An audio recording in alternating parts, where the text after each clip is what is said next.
Kadang-kadang Allah datang kisah Nabi Allah Uzair.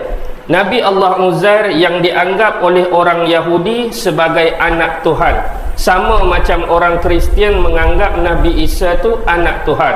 Kadang-kadang datang kisah seorang Nabi yang menjadi peneman kepada Nabi Musa alaihi salam sewaktu dia tu bermusafir nak pergi cari Nabi Khidir alaihi salam, juga seorang Nabi, iaitu Nabi Yusha bin Nun bin Afrasin bin Yusuf alaihi salam. Dia adalah merupakan cicit Nabi Yusuf alaihi salam. Kadang-kadang ada satu Nabi yang disebut dalam Al-Quran sebagai kaum Tubba.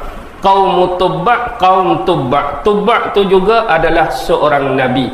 Allah sebut juga beberapa orang Nabi termasuk Nabi Khidir dan sebagainya. Kadang-kadang Allah datangkan dia bukan pangkat Nabi,